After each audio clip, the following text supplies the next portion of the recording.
Clínica Sircovisión del Dr. Jerónimo Lajara patrocina este programa.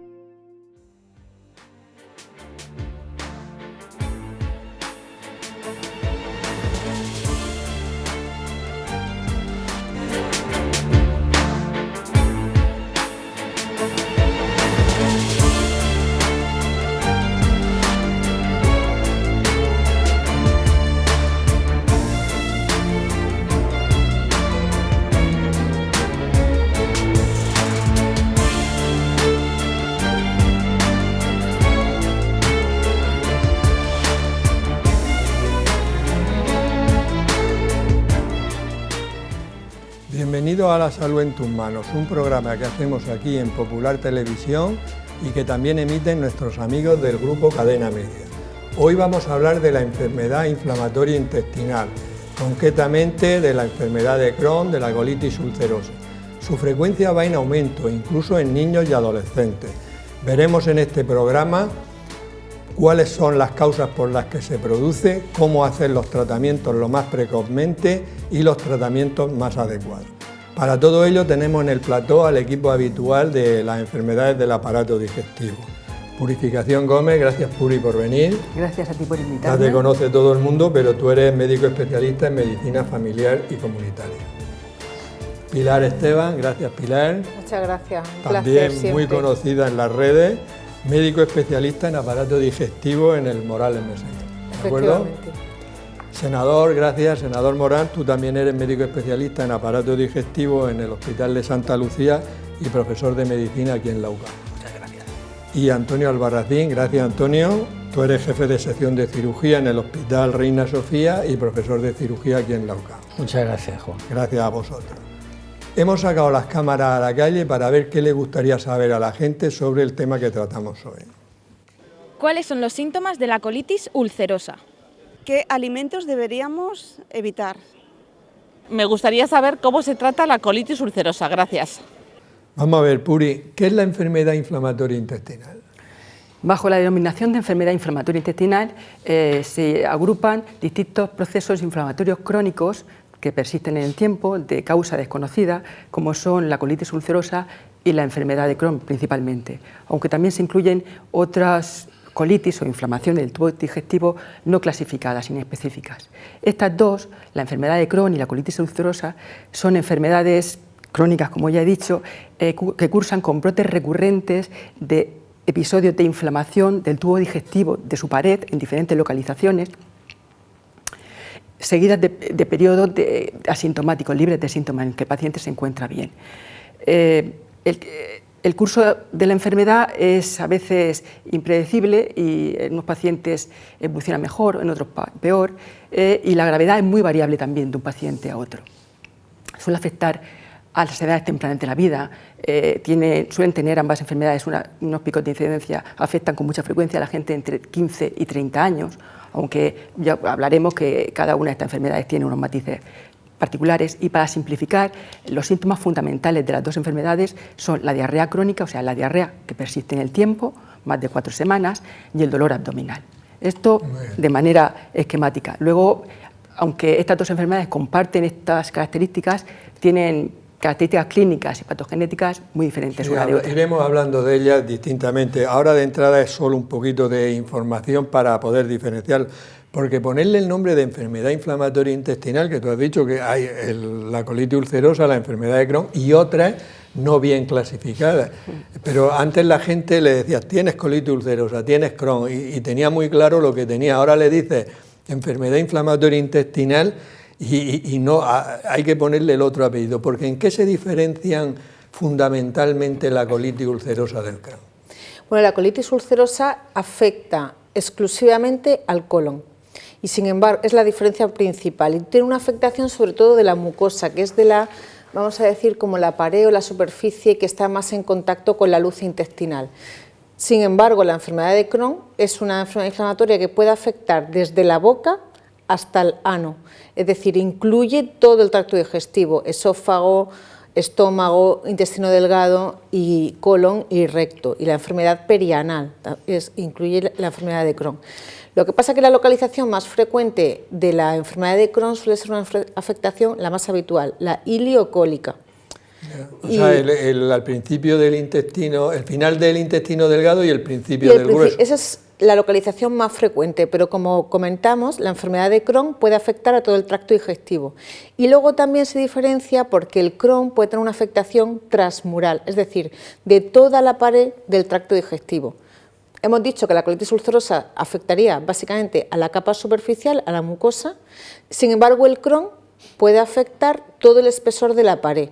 Vale, no, son diferencias bastante importantes, de que una puede afectar desde la boca hasta el ano, todo el tubo digestivo, y a toda la pared, y la otra solo el colon y solo la mucosa. Claro, las diferencias son porque evidentes. la colitis ulcerosa va a tener un comportamiento como más inflamatorio, con todas las complicaciones como un reactante de fase aguda, datos de toxicidad y septicemia como consecuencia de esa inflamación aguda, y la enfermedad de Crohn, sin embargo, puede tener más complicaciones, pues fistulosas, abscesos, incluso estenótica, de estenosis, por esa afectación de toda la pared del tracto gastrointestinal. Ahora hablaremos de eso. Vamos a centrarnos, senador, en la colitis ulcerosa.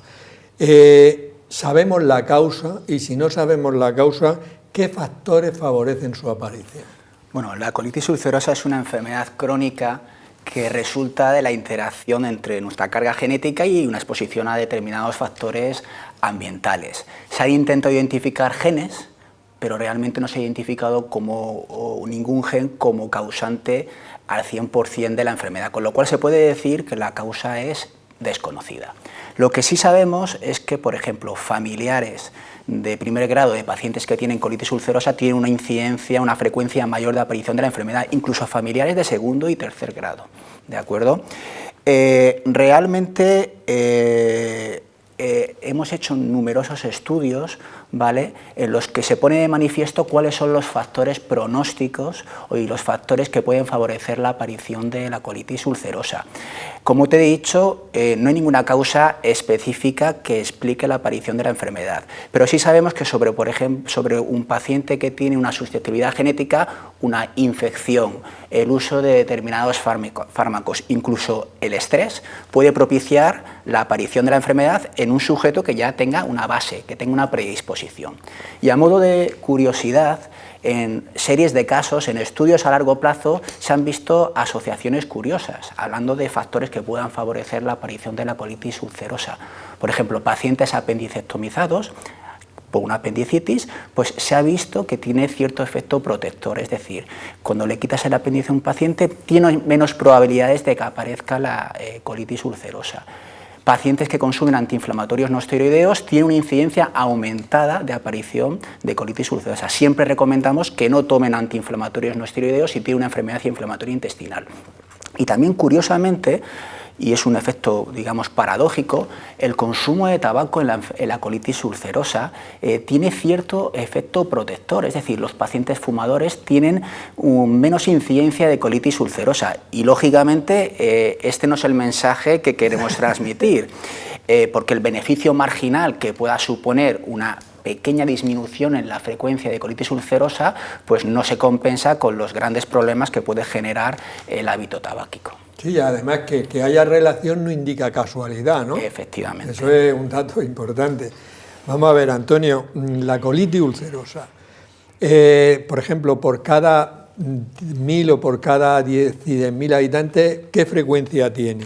La edad, ha dicho Puri, que se da en gente bastante joven, pero también si en personas, por ejemplo, de nuestra edad, que somos menos jóvenes, puede aparecer y si se hereda, que también ha comentado algo, senador. También, yo creo que subyace en el tema de colitis ulcerosa, enfermedad inflamatoria intestinal, de colitis ulcerosa y Crohn, que todavía hay mucho que descubrir. Todavía hay mucho que descubrir y si la herencia influye, si hay un gen determinado que no se ha visto y ni se ha controlado todavía. Parece que ahora mismo pues, la incidencia de aparición de la enfermedad, como hemos comentado, va a la alza. Cada 18 de 100.000 habitantes pueden tener perfectamente enfermedad inflamatoria intestinal, colitis ulcerosa o Crohn. No hay una herencia genética determinada, hay una cierta agregación familiar, como ha dicho el senador, o sea que dentro de la misma familia pues puede aparecer a lo mejor en la primera escala algún familiar de primer grado que la pueda padecer, pero no está como muy demostrado todavía. Bueno, entonces aquí es un campo de la medicina donde queda mucho por decir y mucho por hacer. Ahora veremos los nuevos tratamientos porque hay algo de eso. En nuestra sección Palabras de Médico, nuestro profesor de latín y griego Juan Carlos Ferre y nuestra experta en traducción Mariluz Soler han elegido unas palabras sobre este tema para explicarnos su origen. Muy buenas, hoy vamos a hablar de la colitis ulcerosa y del Crohn. ¿De dónde vienen estas palabras? Pues la palabra colon viene del griego colon, que significa miembro. Hace referencia a esta parte del intestino que se inicia en el ciego y termina en el recto. Itis es un sufijo también de origen griego que significa inflamación. Y la palabra ulcerosa viene de úlcera. Los médicos utilizaban esta palabra para referirse a una herida, a una lesión que se producía por encima de la piel o bien en el interior de un órgano. Viene del latín ulcerare, que significa llagar. Los griegos utilizaban una expresión que era elkos, que solo los médicos la utilizan en un lenguaje muy técnico, que es, por ejemplo, la palabra elcosis, que equivaldría a ulcerosis. La enfermedad de Crohn debe su nombre al doctor que la descubrió, el doctor Crohn. Él trabajaba en un hospital de Nueva York donde recibía a muchos pacientes de origen judío y así vio muchos de estos casos. Y fue en 1930 cuando el doctor Crohn envió una carta a sus colegas diciéndoles: he descubierto una enfermedad o las características que pueden determinar una enfermedad, pero él no la llamó enfermedad de Crohn, no la llamó su propia enfermedad, la llamó ileitis terminal. Ileitis viene de ileon, que en griego significa torsión intestinal y está muy relacionada con el cólico miserere, como antiguamente llamaban dolor miserere a la apendicitis, porque cuando le daba a una persona pues se agachaba mucho del dolor y además solo le quedaba lo de miserere, lo de pedir piedad porque no tenía cura. Menos mal que hoy en día contamos con muy buenos profesionales y podemos estar en sus manos. Palabras de médicos. Bueno, pues ya sabemos un poco más sobre el origen de estas palabras, son interesantes, fíjate cómo le llamaban ileo, del ileón, de la última parte del intestino delgado.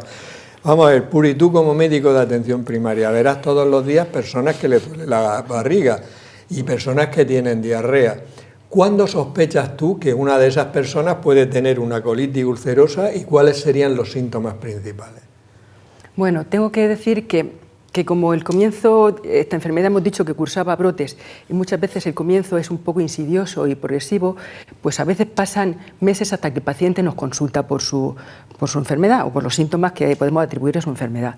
Y de hecho, muchas veces cuando nos consulta por uno de ellos, a lo mejor lo banalizamos y hasta que no ha pasado un tiempo no llegamos a sospechar que puede tener esta enfermedad. De hecho, a veces el paciente ha tenido episodios de sangrado rectal, ha emitido sangre por el ano meses o semanas antes de que realmente nos consultara y diéramos con el diagnóstico.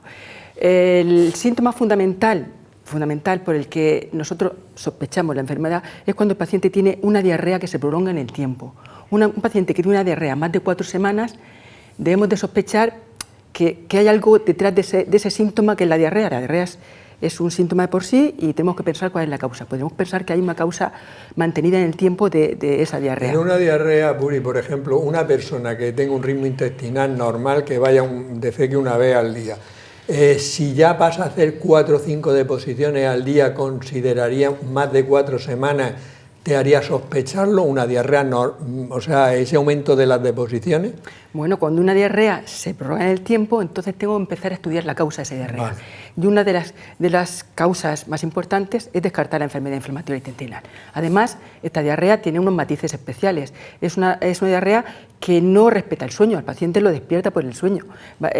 Mientras duerme, va asociada a sensación continua de ganas de ir al aseo y no quedarse satisfecho cuando defeca.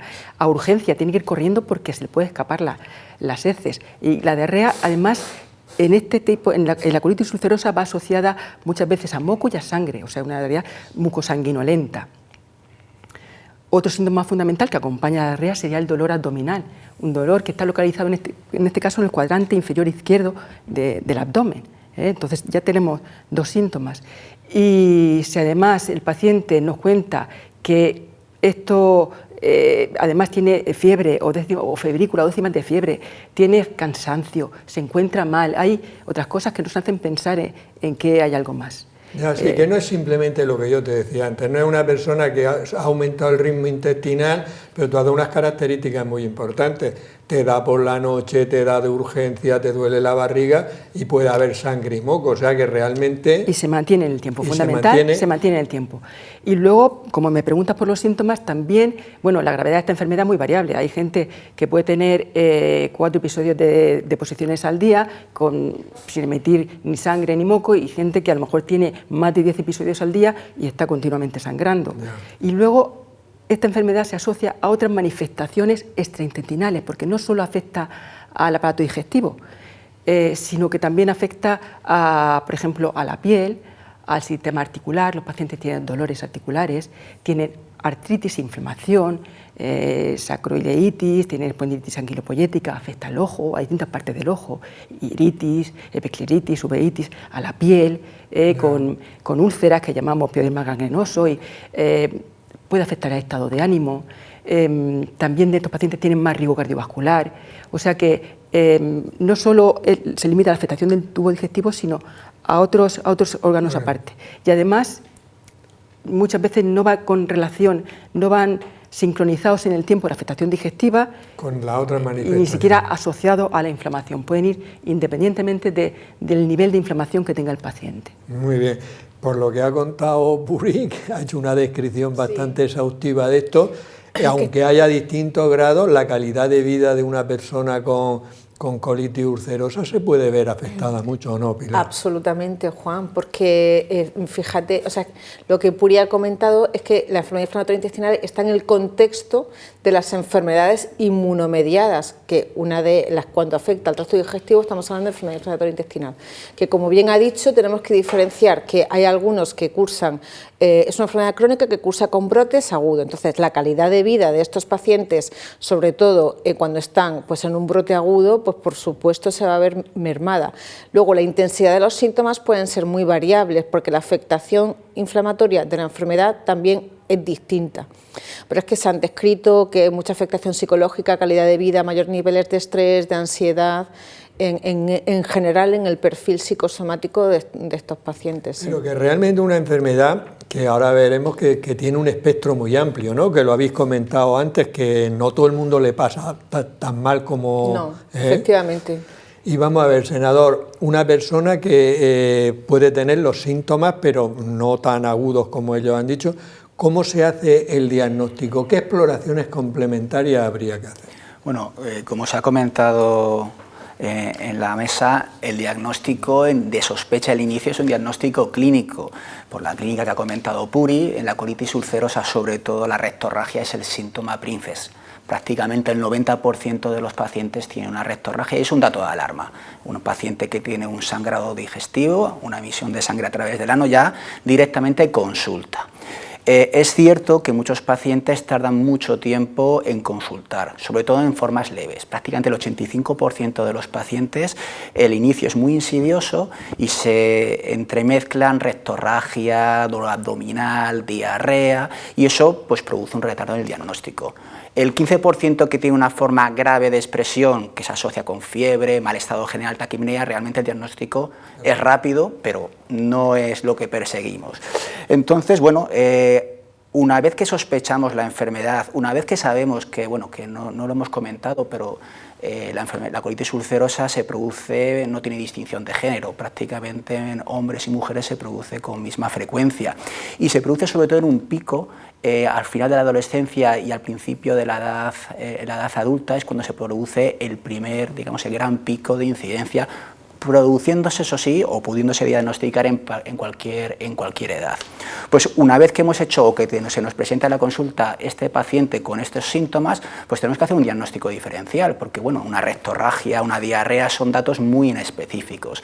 Tenemos que hacer un diagnóstico diferencial pues con diarrea del viajero, preguntar al paciente si ha hecho viajes al extranjero, preguntar por sus hábitos sexuales, preguntar si tiene antecedentes familiares de cáncer de colon, si ha consumido algún tipo de antiinflamatorio no esteroideo, ibuprofeno, que puede producir también este tipo de problemas. Una vez que hacemos eso, pues ya pedimos analíticas.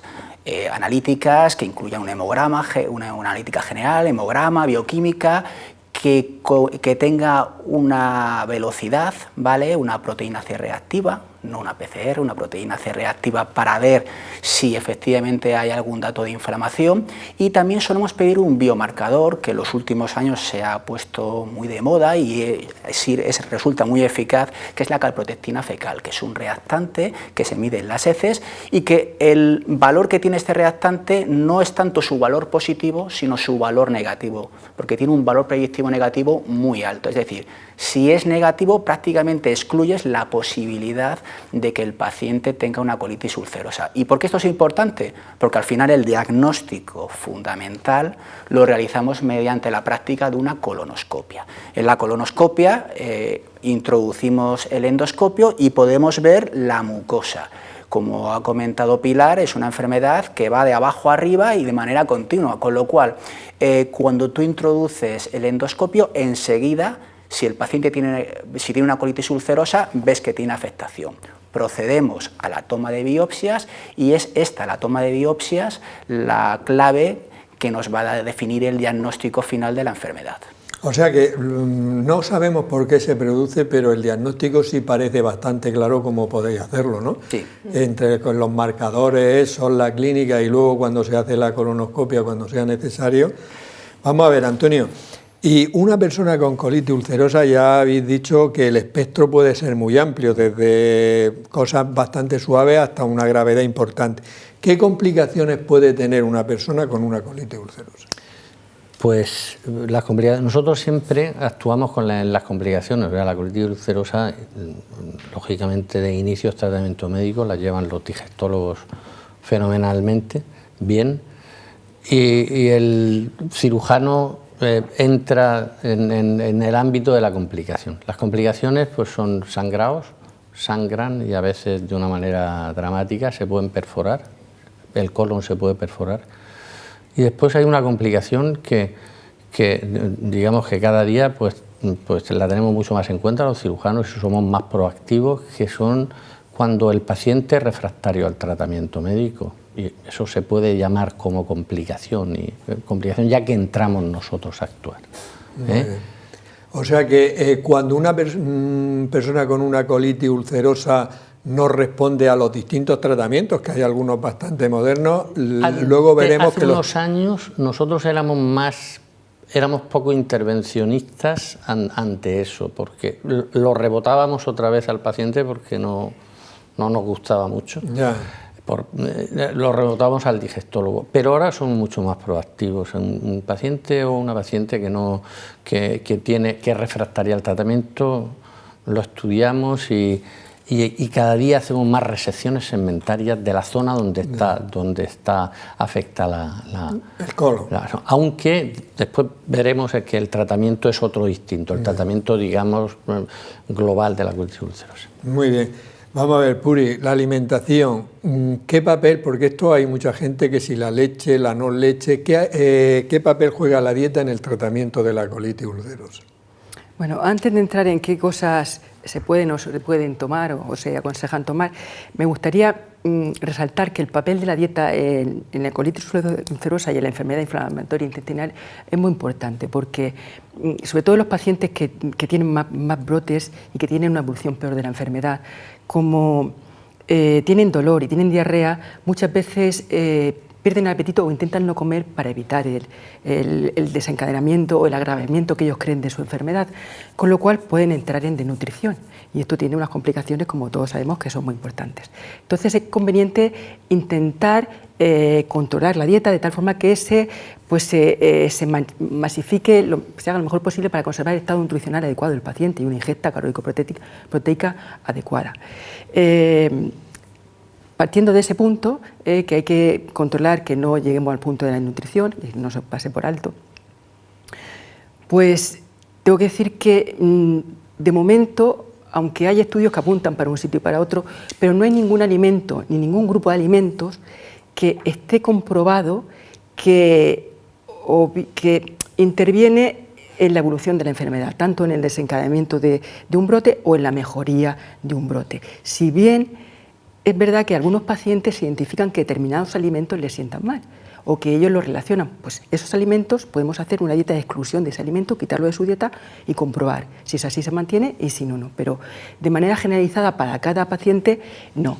Y las recomendaciones de la sociedad científica, de la Organización para el Estudio de la Enfermedad Inflamatoria Intestinal, nos dicen que la alimentación de un paciente con colitis ulcerosa, en este caso, o también con enfermedad de Crohn, debe incluir los 3 principios inmediatos fundamentales: hidratos de carbono, proteínas y grasas, e incluso el aporte de fibra. En determinados casos, cuando el paciente ha tenido una enfermedad estenótica o una obstrucción intestinal, se reduce el aporte de fibra, pero no tiene por qué suprimirlo porque además la fibra tiene un efecto beneficioso sobre la microbiota y sobre la mucosa intestinal. Si bien hay que quitar los alimentos procesados y los edulcorantes artificiales y las grasas trans. O sea, lo que le deberíamos de quitar prácticamente a todas las personas. Efectivamente.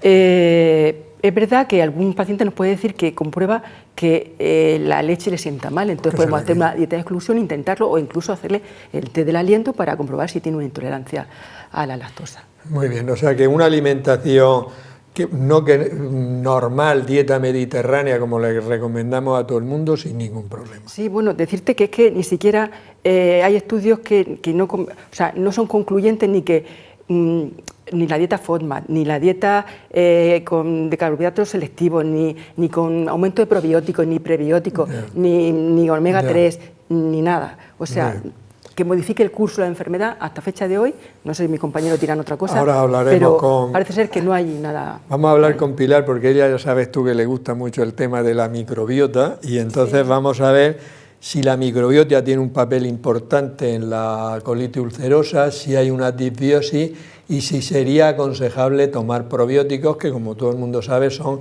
gérmenes que llegarían vivos al intestino. Bueno, como bien sabes, Juan, porque ya grabamos un programa al respecto, nosotros tenemos en nuestro intestino como 3 grandes grupos bacterianos, que son las proteobacterias, los firmicutes y los bacteroidetes, ¿vale? Entonces, estos viven en armonía y en simbiosis hasta que pero se sabe que en la colitis ulcerosa hay una disbiosis y hay una alteración, una disminución de los firmicutes y de los bacteroidetes sobre todo.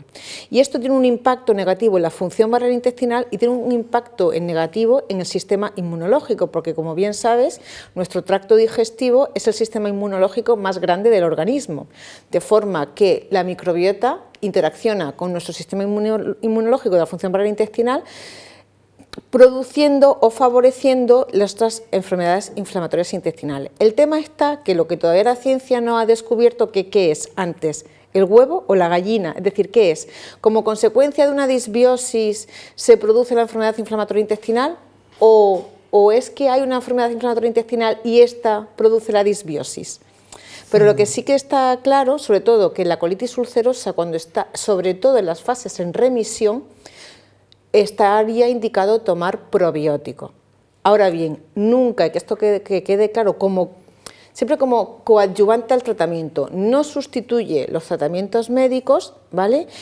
Y luego unas cepas bacterianas concretas, que son las que se han relacionado, que son efectivas en la colitis ulcerosa, como es el Lactobacillus rhamnosus, el GG, y varias cepas probióticas del grupo de la VSL3, que tienen también bifidobacterias. Quiero decir con esto que no todos los probióticos sirven para las fases de remisión de la colitis ulcerosa. No vale cualquier probiótico. No vale cualquier probiótico que dice, tengo colitis ulcerosa, me voy a ir a la farmacia que me den un probiótico. Vale. No.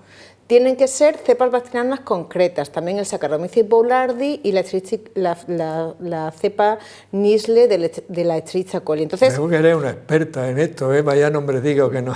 Bueno, yo para que cuando vean, o sea, al final cuando te vas a la farmacia con los probióticos tienes que estar mirando las composiciones de qué fármaco. Sí, pero si el médico se lo manda, se lo mandáis vosotros, un médico de atención primaria formal esto, le va a mandar la cepa. Pues tiene que saber qué tipo de casa comercial o de laboratorio de cepas para una indicación concreta. Muy bien. Eso es importante. Senador, ¿cuál es el tratamiento médico de la colitis ulcerosa y qué avances se están produciendo? Porque parece ser que hay bastantes avances. Pues sí, hay muchos avances, aunque todavía queda mucho por hacer, como comentó Antonio anteriormente. Pues bueno, antes de hablar del tratamiento médico de la colitis ulcerosa hay que hacer dos consideraciones. Por un lado, el grado de afectación de la enfermedad, es decir, no todos los pacientes con colitis ulcerosa tienen la misma afectación. Hay pacientes que solamente tienen afectado un tramo muy pequeño, el recto, otros un tramo un poquito más ampliado con el colon izquierdo, y hay otros pacientes que tienen afectado todo el colon. ¿Por qué esto es importante? Porque según el tramo que esté afectado tendremos que usar un tipo de administración de fármaco u otra. Como norma, hasta el colon izquierdo, ¿vale? Nos sirve el tratamiento tópico, administrado bien sea por supositorios, por enemas o por espumas. A partir de ese punto, aparte de este tratamiento, necesitamos un tratamiento sistémico, que puede ser bien por boca o bien por vía endovenosa. Además, no todas las colitis ulcerosas son iguales. Según su intensidad, las podemos clasificar en leve, moderada o severa. Es decir, teniendo en cuenta la extensión y la gravedad, podemos empezar a hablar de los tratamientos. El tratamiento Princeps, digamos el tratamiento sobre el que basamos prácticamente toda nuestra terapia médica en formas iniciales, son los fármacos 5-ASA, los aminosalicilatos. Son unos fármacos antiinflamatorios con un excelente perfil de seguridad, es decir, no tienen prácticamente efectos secundarios. Son eficaces tanto en inducción, o sea, para controlar el brote, como en mantenimiento. Es decir, es el fármaco, por así decirlo, ideal. Es cierto que tiene un límite, sobre todo en formas leves como mucho moderadas. También disponemos de corticoides de segunda generación, que son corticoides no como los clásicos que tienen todos esos efectos secundarios, sino son corticoides que al tomarlos tienen un intenso fenómeno de primer paso hepático, con lo cual perdemos un poquito de eficacia, pero desactivan su efecto sistémico y por tanto los efectos secundarios. Además de estos dos fármacos, que son la base del tratamiento, los podemos complementar con análogos de teopurinas, que es la famosa azatioprina, que es un fármaco inmunomodulador, lento en su inicio de acción, pero eficaz en el mantenimiento. A partir de aquí, en formas moderadas o severas, siempre debemos utilizar corticoides, y corticoides o bien orales o bien sistémicos, que he de comentar que única y exclusivamente sirven como tratamiento de inducción, no como tratamiento de mantenimiento. Y es entonces a partir de aquí cuando empieza, entre comillas, la revolución. Antonio lo sabe, hace 30 años el manejo médico que hacíamos de la enfermedad inflamatoria venía muy limitado por el arsenal terapéutico que teníamos, que era muy limitado. La introducción de los fármacos biológicos ha supuesto un cambio en el paradigma en el manejo de la enfermedad inflamatoria intestinal, tanto la colitis como el Crohn. ¿Qué es un fármaco biológico?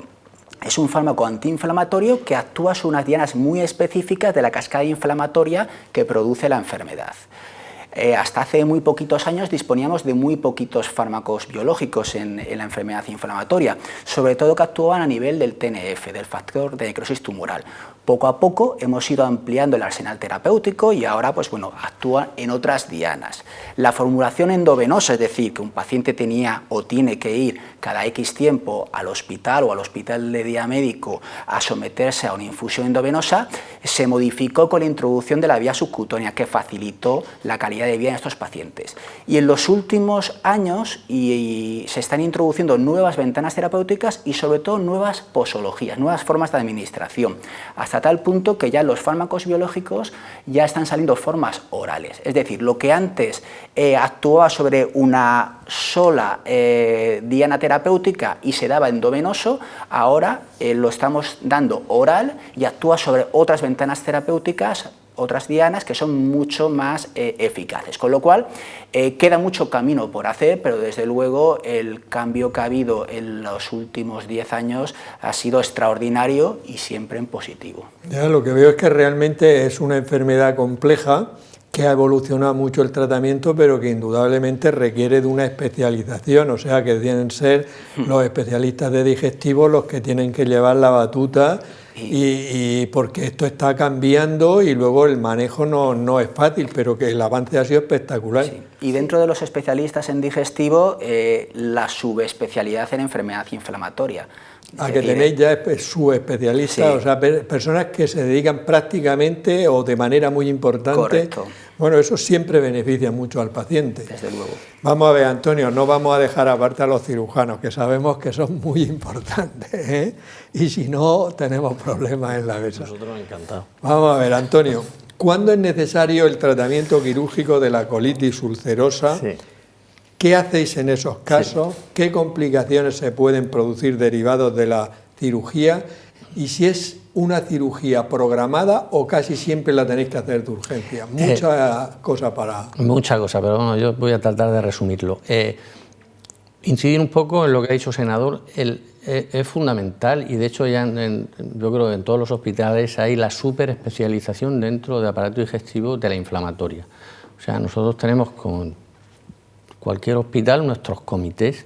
Está el comité de coloprocto, de colon y recto, que van digestólogos, pero es que también, no tan frecuente, no a lo mejor una vez a la semana, como tenemos el de coloproctología, pero sí cada 15 días tenemos el comité de inflamatoria. Solo de eso, comité de inflamatoria, de colitis, Crohn, etc., etc., con digestólogos que son realmente los que van marcando la pauta. O sea, eso es muy importante. Muy importante. Después, en cuanto al tratamiento, te vuelvo a decir, los tratamientos salen del comité de inflamatoria. Hombre, el tratamiento no sale del comité, es el tratamiento urgente que tenemos que administrar cuando un enfermo pues tiene un sangrado masivo y tenemos que meterlo a quirófano. Pero los enfermos de inflamatoria que están en el hospital se llevan al comité y los discutimos entre todos. Discutimos fundamentalmente, primero con los digestivos, nosotros, el radiólogo, como siempre. Complicaciones. Te lo he dicho antes, Juan, el enfermo que sangra, el enfermo que tiene alguna sepsis o que se ha perforado y entonces lógicamente es una cirugía de urgencias, o que ha hecho ya un pequeño acceso por una perforación cubierta y entonces pues lo valoramos para operarlo. El refractario al tratamiento, que te he dicho antes, son enfermos que nos los presentan ellos, que llevan ya mucho tiempo en tratamiento, mucho o poco tiempo, pero que no, o no les sienta bien el tratamiento que le están administrando o no le hacen el efecto adecuado. Eso se plantea en el comité y también se plantea para su tratamiento quirúrgico. Y la posibilidad, que hay una posibilidad, aunque pequeña, que la colitis ulcerosa se pueda malignizar. Entonces, pues hay enfermos también que se le han cogido una biopsia, que tienen una displasia o moderada, o leve, o severa, o incluso en alguna vez podemos encontrar algún caso ya de adenocarcinoma raro, pero se puede encontrar. También esos enfermos pues se plantean para la cirugía. Como he dicho anteriormente, antes nosotros éramos muy poco, nos gustaba poco el intervencionismo en este tipo de patología, pero ahora somos más proactivos, porque hemos visto que hacemos un buen equipo. Comentábamos antes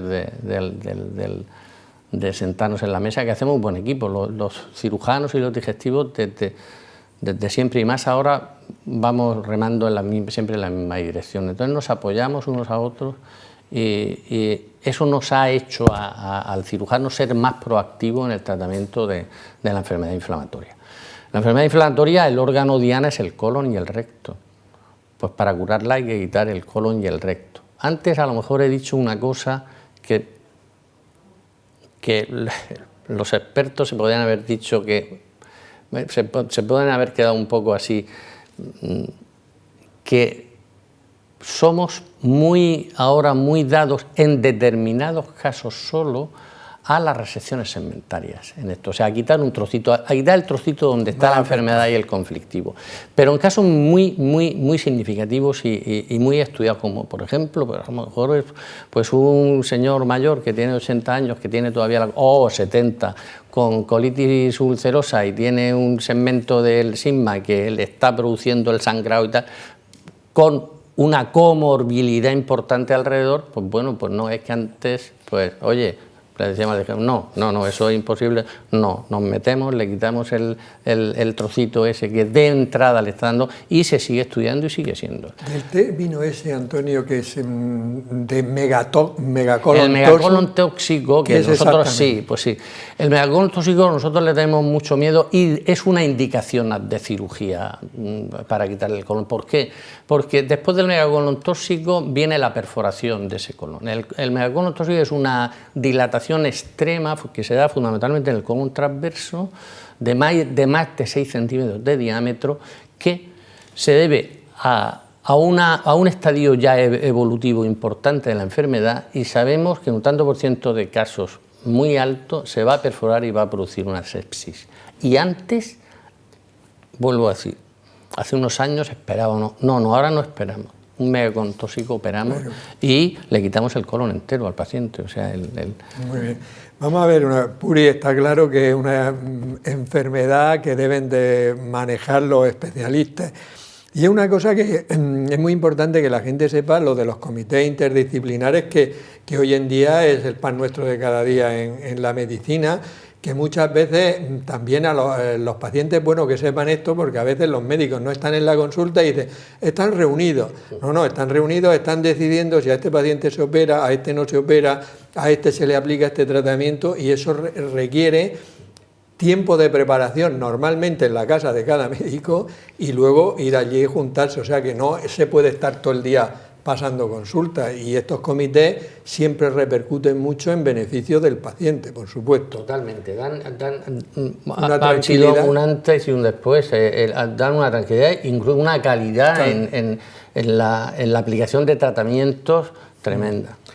Entonces, Puri, ¿cuál es vuestro papel como médico de atención primaria en las personas que tengan una colitis ulcerosa? Bueno, pues como hemos dicho, está claro que el paciente con colitis ulcerosa tiene que ser seguido tanto en fase de estabilidad como, por supuesto, en fase de actividad de la enfermedad por estas unidades específicas que son pues, monotemáticas y se dedican a esto. Y además con una frecuencia variable dependiendo de cada enfermo y de la gravedad de su enfermedad o del momento de la enfermedad del paciente.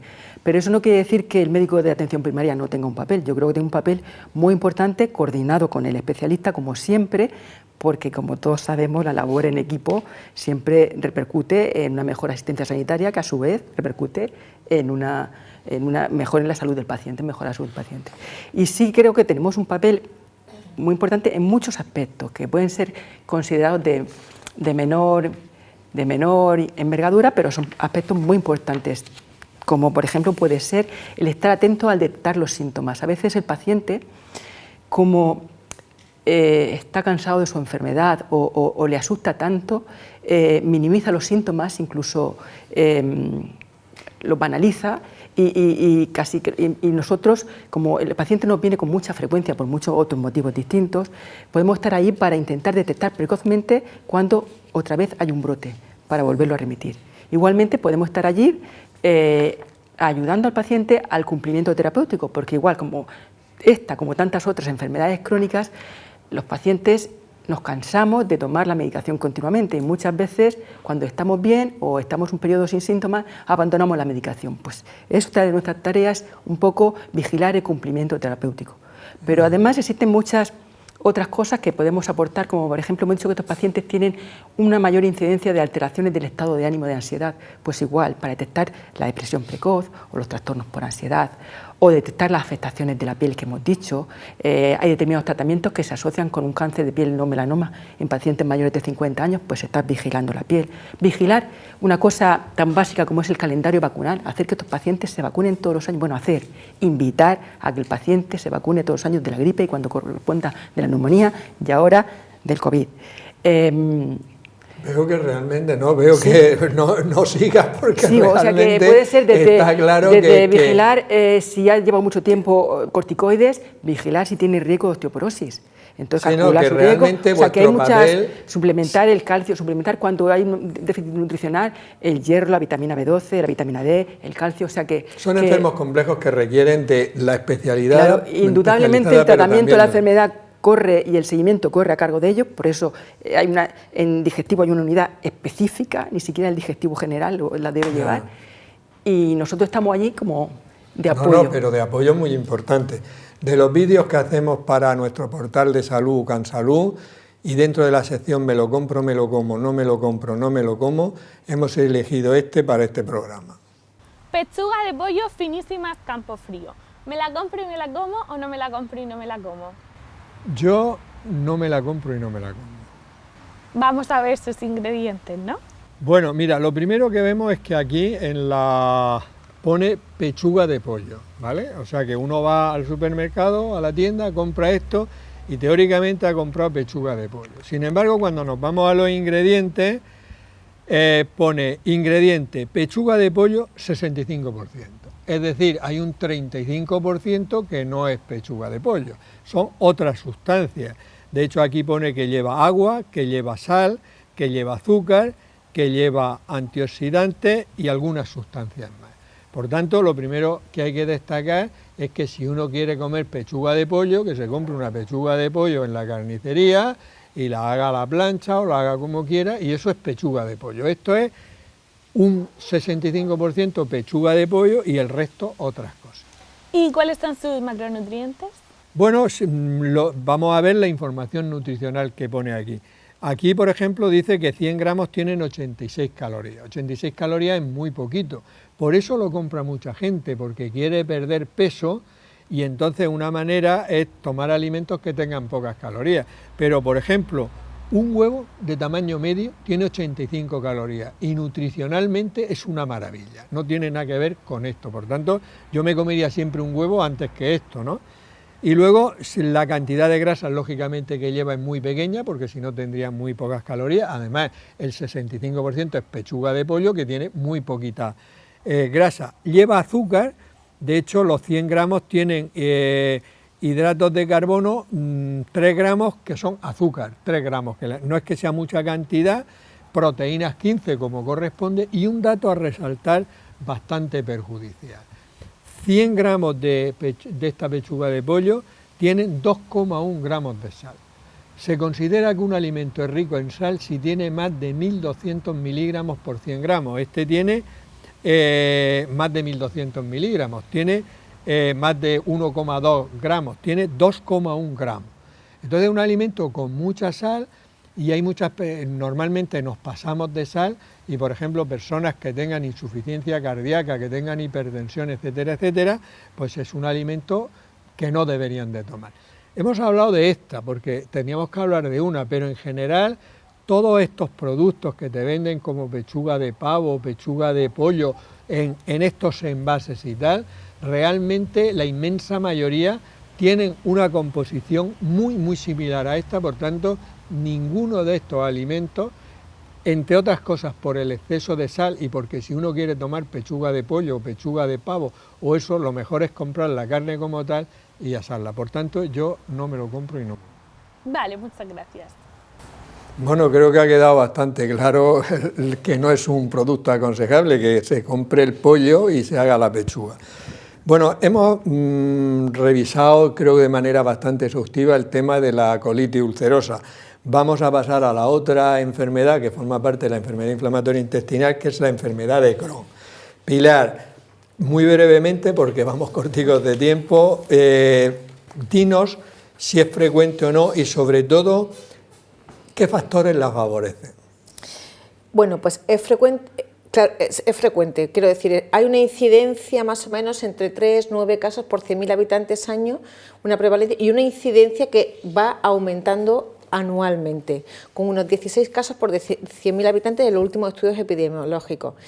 Y a colación con el vídeo que se ha sacado de la pechuga de pollo, tenemos que decir que la enfermedad inflamatoria es una connotación del estilo de vida moderno. O sea, ¿a qué factores se relaciona? Pues es el precio que estamos pagando por la industrialización de la alimentación y por el estilo de vida moderno. De hecho, es una patología que a mediados del 1900, los primeros datos datan del 1950, 40, 50 aproximadamente, y estamos viendo cómo se va aumentando la incidencia de forma exponencial. El pico de incidencia normalmente suelen ser entre los 20 y 30 años de edad y suele afectar por igual prácticamente a ambos sexos. O sea que es similar a la colitis ulcerosa, un poco más retrasado el pico, pero sí. Y también los factores que la favorecen serían prácticamente los mismos. Claro, hemos pacientes genéticamente predispuestos en los que interaccionan factores ambientales, alimentarios e inmunológicos. La combinación de esos tres factores es un exponente hacia aumentar el riesgo de enfermedad inflamatoria intestinal, enfermedad de Crohn. Vale. Senador, los síntomas principales y en qué se diferencia fundamentalmente el Crohn de la colitis ulcerosa. Vamos a ver, yo cuando viene un paciente a mi consulta o bien a los alumnos cuando les explico la enfermedad inflamatoria, siempre hablo de la colitis ulcerosa y la enfermedad de Crohn no como enfermedades hermanas, sino como primas hermanas. Es decir, son enfermedades que comparten un mismo sustrato pero que son totalmente diferentes. De hecho, yo, por ejemplo, a los compañeros cirujanos les quiero tener sobre todo a mi lado en el Crohn. En el Crohn ellos tienen mucha tarea y un buen equipo quirúrgico resulta fundamental. El hecho de que, como ha comentado Pilar, una afecte a la capa interna de la mucosa, la colitis ulcerosa, y otra tenga la transmuralidad, es lo que explica prácticamente todas las diferencias de las enfermedades. La enfermedad de Crohn, al afectar todo el espesor de la capa del colon, pues propicia la aparición de úlceras, la absorción, la aparición de fístulas, la aparición de enfermedad perianal. Todo conlleva que los síntomas son totalmente diferentes, mientras que en la colitis ulcerosa la rectorragia es el dato predominante, en la enfermedad de Crohn es la diarrea y el dolor abdominal, datos que son indistinguibles muchas veces de una entidad mucho más frecuente como el síndrome de intestino irritable. Por tanto, los pacientes con enfermedad de Crohn suelen tardar mucho más tiempo en diagnosticarse que los pacientes con colitis ulcerosa. Muy bien, me dicen que llevamos 50 minutos, o sea que no nos va a dar tiempo, pero en fin, vamos a avanzar lo que podamos. Antonio, muy brevemente, por favor. Antes siempre el abordaje de la enfermedad de Crohn era fundamentalmente médico y la cirugía se reservaba para casos especiales. ¿Ha cambiado eso actualmente o seguía en la misma? En la enfermedad de Crohn nosotros sí, ha cambiado en que somos más agresivos. El cirujano es más agresivo, es más intervencionista.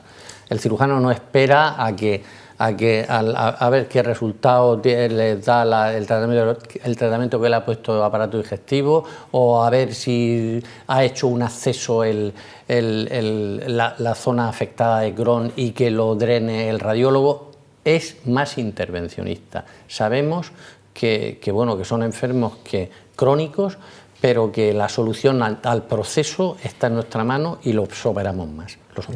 Muy bien. Haciendo pequeñas resecciones siempre, pequeñas resecciones y solucionando el problema, como ha dicho el senador, o ya sea de fístula o acceso intraabdominal o de estenosis, que es efectivamente por la etiología que tiene la enfermedad de la afectación transmural de todo del mesenterio y todo el tubo digestivo, y haciendo pequeñas resecciones cada vez que sea necesario. Ya, o sea, pero lo dejan muy claro, pequeñas resecciones. Sí. Para intentar solucionar el problema. Pequeñas resecciones. Sabemos que no curamos el Crohn, pero sí curamos el proceso que sea digamos, complicado. Muy bien. Puri, en atención primaria, ¿cuándo sospechas tú, con los síntomas que se ha dicho, pero alguno de alarma que te haga sospechar que ese paciente tenga un Crohn, o no hay ninguno de alarma?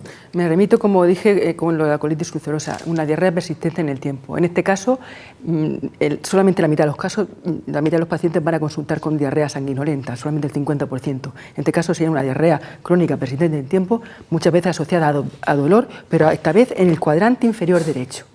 La colitis ulcerosa en el izquierdo, luego hay otros síntomas, pérdida de peso, malestar general, otras cosas. Vale. Y Pilar, el diagnóstico, bueno, ya lo se ha comentado, pero ¿Hay marcadores biológicos como había en la colitis ulcerosa? ¿Cuándo está indicada la colonoscopia? Si es necesario hacerla. Vale, bueno, en el diagnóstico hay que combinar los datos clínicos que ya hemos comentado, datos analíticos, biomarcadores como la calprotectina fecal, que nos son de muy ayuda cuando el patrón de la enfermedad de Crohn es inflamatorio, ¿vale? La enfermedad de Crohn puede tener un patrón inflamatorio, estenosante o un patrón penetrante o fistuloso, ¿vale? Básicamente se clasificaría en eso. En función, entonces, los marcadores inflamatorios como la calprotectina, reactante de fase aguda, PCR, VSG, leucocitosis, todo eso nos ayuda a diagnosticar un patrón inflamatorio que siempre suele hacer subyacente. Y luego las técnicas endoscópicas, que si sospechamos una enfermedad ileocólica, que es la más frecuente, ¿vale? Sería una colonoscopia yendo al final y viendo la parte terminal del ilion terminal, o cuando hay afectación de intestino delgado, de otras, pues ya tendríamos que utilizar gastroscopia o cápsula, y los datos histológicos. Combinando todo eso... Hay que ver cuando queréis qué rápido soy. Como me ha metido prisa, yo voy comentando. Y en los estudios radiológicos. No, o sea, los estudios radiológicos también son fundamentales. Sí, que en la colitis ulcerosa no, o sí. Bueno, sí, también porque nos ayudan a hacer una extensión también de la enfermedad. O sea, la radiología siempre nos ayuda y nos apoya en todos nuestros procesos, sí. Senador, el tratamiento médico del Crohn y últimos avances, también brevemente. Vale, intentaré ser muy breve. Bueno, como con esta enfermedad prima hermana de la colitis ulcerosa también consideramos el patrón, como ha comentado Pilar, porque claro, el patrón inflamatorio habitualmente lo tratamos con tratamiento médico. Aquí los 5 ASA, los aminosalicilatos, no sirven absolutamente para nada, es decir, no tiene indicación. Lo que utilizamos es un fármaco, sobre todo en afectación ileocólica, que se llama budesonida, que es uno de esos corticoides que comenté anteriormente que no tenían muy poquitos efectos secundarios. Además de eso, utilizamos los corticoides sistémicos y también combinamos el tratamiento con azatioprina.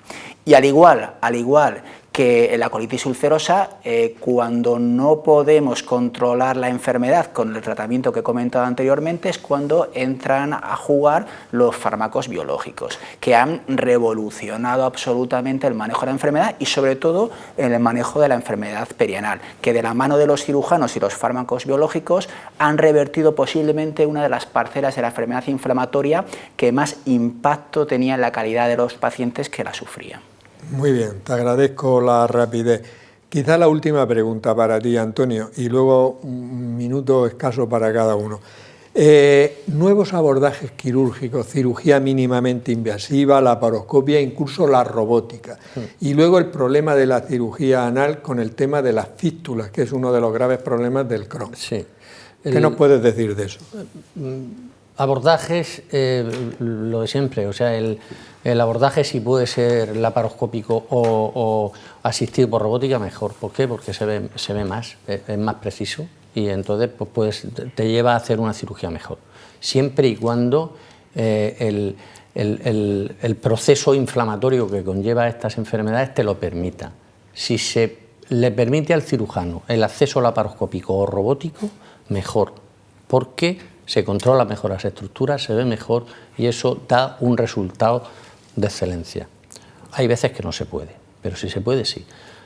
Primera pregunta. Y la segunda, la fístula. La fístula siempre ha sido nuestro gran caballo de batalla, sobre todo las fístulas del Crohn, porque son fístulas complejas, fístulas recidivantes y que últimamente pues con las nuevas técnicas que nos han llegado, como llegan nuevas líneas de farmacoterapia, nosotros nos llegan nuevas técnicas también de manejo de fístulas, pues la verdad es que ha sido un avance, como las células madre, o sea, el tratamiento de las fístulas del Crohn con la terapia de células madre, pues hemos tenido un avance importantísimo y con la fotodinamia también, que lo estamos haciendo. Muy bien, pues nos quedamos con esos avances, prácticamente hemos acabado, pero una idea que quieras lanzar, Puri, tu último mensaje.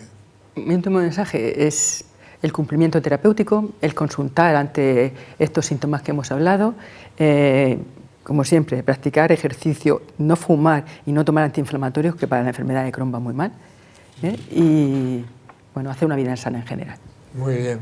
Pilar. Pues yo el control y el abordaje dentro de las unidades multidisciplinares y en las unidades especializadas en enfermedad inflamatoria intestinal, que llamamos los médicos, los servicios de aparato digestivo, donde se le va a dar un asesoramiento pues preventivo, nutricional, asistencia rápida a las consultas, control de todos los tratamientos biológicos, de efectos secundarios y de colaterales. O sea, que confíen, que hay mucha mejora terapéutica y arsenal terapéutico, que confíen en las unidades y que acudan.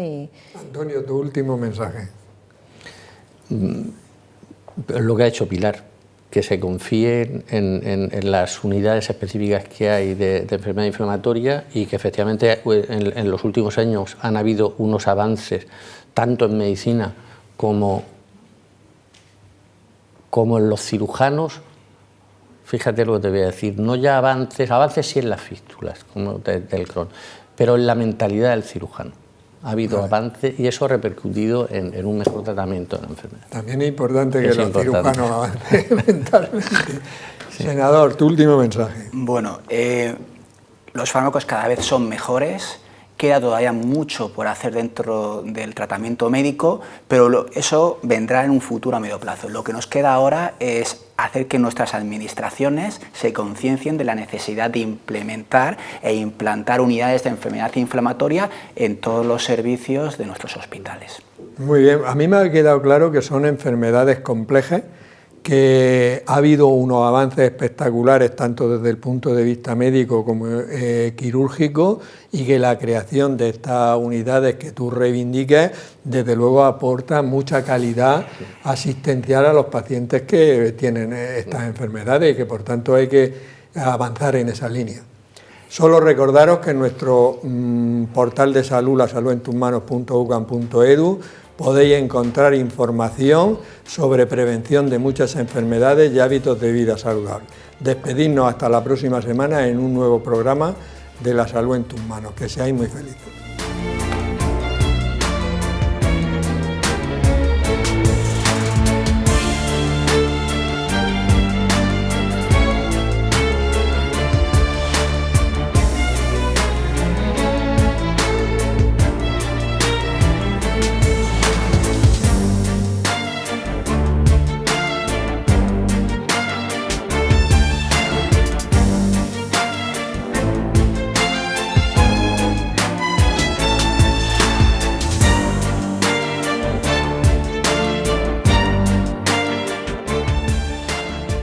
Clínica Sircovisión del Dr. Jerónimo Lajara patrocina este programa.